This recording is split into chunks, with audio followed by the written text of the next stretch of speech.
Hello and welcome to Newsmax TV. I'm John Bachman. With us now from Washington, D.C. is frequent Newsmax contributor Arnaud de Borgrave. He's also the director and senior advisor for the Transnational Threats Project at the Center for Strategic and International Studies. And also very few journalists have the experience and insight covering the complexities that exist in Northern Africa as de Borgrave. In fact, he currently serves as United Press International's editor-at-large. Arnaud, it's great to have you back with us. Thank you. Okay, now according to the Egyptian state media, Islamist President Mohamed Morsi's Freedom and Justice Party won 57% of the Egyptian vote for those people who did vote in the cities where they did vote for this resolution on the country's draft constitution. The opposition is now calling for more nationwide protests about this potential constitution. Did this vote, though, over the past weekend help or hurt the Morsi government? Oh, I don't think it hurts him because the vote so far is in only 10 out of Egypt's 27 provinces, and they include the major cities, Alexandria and Cairo, where people would tend to be more liberal. So once next Saturday, when they go to the rest of the country, poll the rest of the country, I think they will be well above 60%.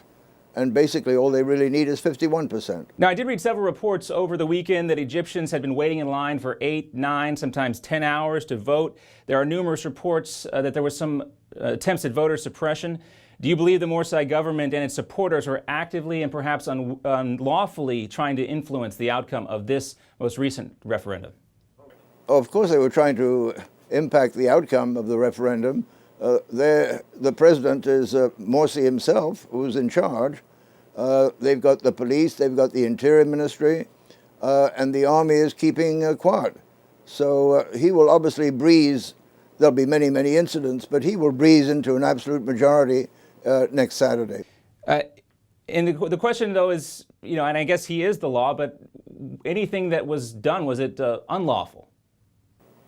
I think you have to bear in mind that Egypt, in 5,000 years of history, has only known basically 6 years of democracy from the end of the British protectorate in 1946 at the end of World War II until Gamal Abdel Nasser came in 1952, and then you've had dictatorships ever since.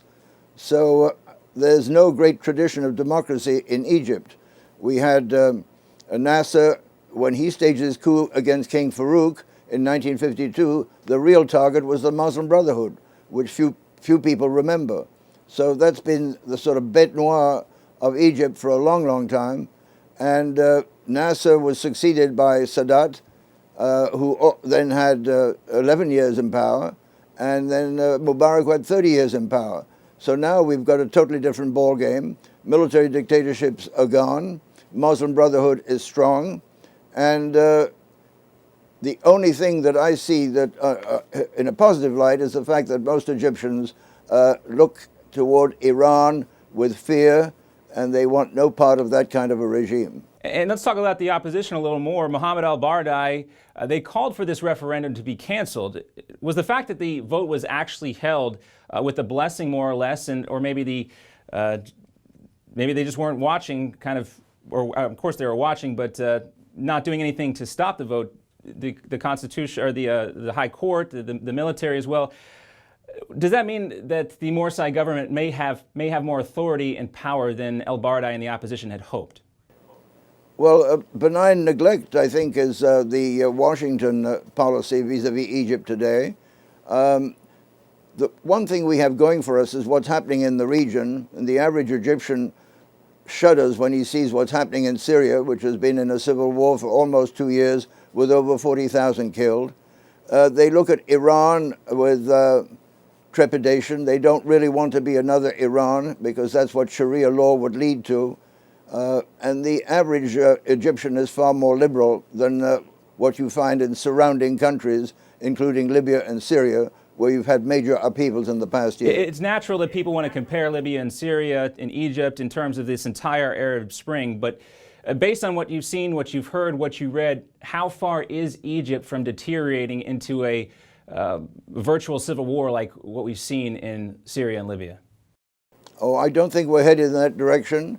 That's not to say there won't be major incidents, but a full-fledged civil war as we see in Syria or as we saw in Libya, I think those two examples have deterred anyone who is thinking of a similar fate for Egypt. So maybe I'm being overly optimistic. I'm quite willing to concede that. I know Egypt fairly well, having worked there on and off since 1952. And the average Egyptian is far more sophisticated than what you see in other countries. And considering that and how important Egypt's been as a stabilizing force in the region, is it possible to even consider talking about or hoping for a concrete and sustainable solution to the problems that we're seeing in Libya and Syria before the problems in Egypt can be addressed? You're looking for a sustainable solution where? Well, maybe I'm being overly optimistic, but in Libya and in Syria as well, is it possible to really deal with those problems, those crises in a meaningful way before something can be worked out in Egypt? No, because it seems to me that the Al-Qaeda cat is out of the bag everywhere now. You have a almost dominant influence of Al-Qaeda and its associated movements in Syria.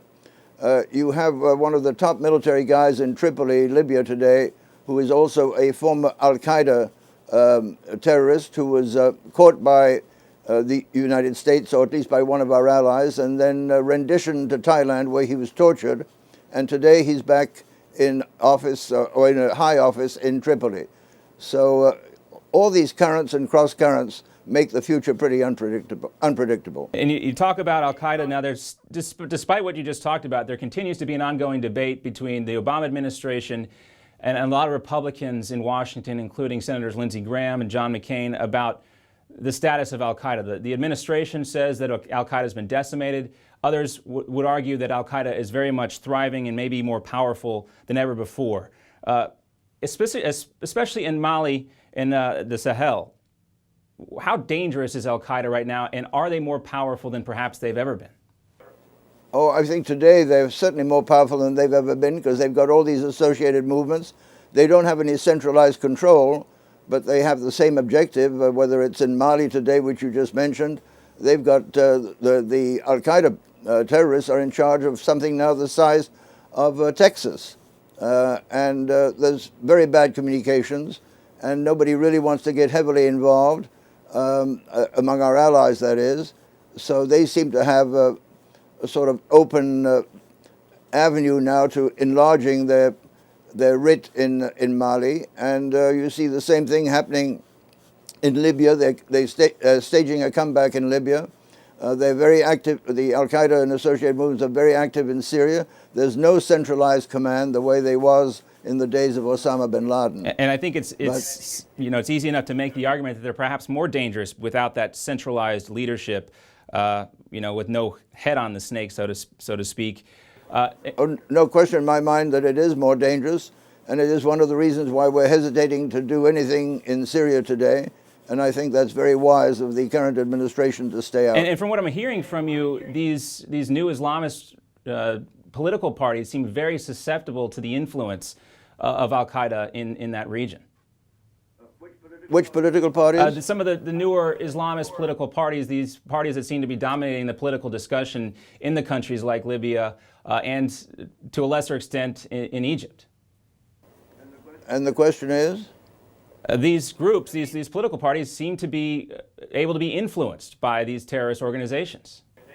Well, there's no question that they are influenced, but it's very, very difficult to determine to which extent they are being influenced.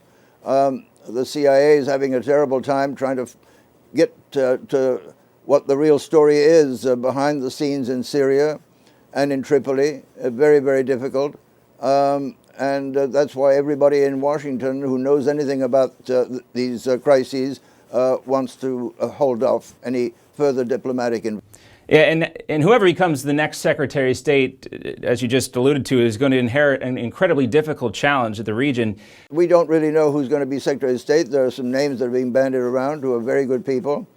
And I know two of the leading ones today, and they wouldn't disagree with anything I've just said to you. Do you think that UN Ambassador Susan Rice did the right thing by withdrawing her name from consideration? Oh, absolutely. She was much too controversial. And will her decision now make it easier and less politically charged to delve into the problems and the tragedy that happened in Benghazi? Well, I think today everybody knows roughly what happened in Benghazi, and the original reports were obviously wrong. That certainly wasn't my initial reaction, as I've known Benghazi since the days of Gaddafi, going all the way back to 1993, when Gaddafi was complaining about Islamist extremists in Benghazi. It's been a hotbed of Islamist extremism throughout the Gaddafi regime. I think people know the events of what took place in Benghazi, but what was the motivation following what was the motivation of the administration in terms of what information they released? I don't think we know the answer to that yet. Do you believe that it was the administration intentionally misleading the nation, or do you think it was simply a lot of confusion, a lot of answers coming in, and they didn't know the right answers when the questions started being asked? Oh, I think they knew the right answers, and there may have been miscommunication between two branches of the government. That's possible. I happened to have lunch with our ambassador the day he took off for Tripoli that same evening, and our conversation during lunch was almost entirely about the problem of Benghazi. And those problems continue. I do want to move on and talk about one more topic before we let you go, and that, of course, is in South Africa, and former president, a monumental figure, anti-apartheid figure, Nelson Mandela. He's been in the hospital fighting a lung infection. Despite Mandela's heroic and historic efforts to end apartheid and poverty, those are still, the issues of racism and poverty still remain in South Africa. Is that nation prepared to move forward with Mandela's legacy without him? I doubt that very seriously. Democracy and multiracial democracy in South Africa is in serious trouble. How much longer it's going to last, nobody knows. But I'm afraid that with Mandela's disappearance or death, which I'm told will be quite shortly, he's in very serious medical trouble, then at that point anything becomes possible in South Africa. He was a great unifying factor, and that unifying factor will disappear. And just another concern on the entire continent, that is Africa right now. Always great to have you with us. Thanks for your insight, Arnaud de Borgrave. It's been a pleasure. Thank you.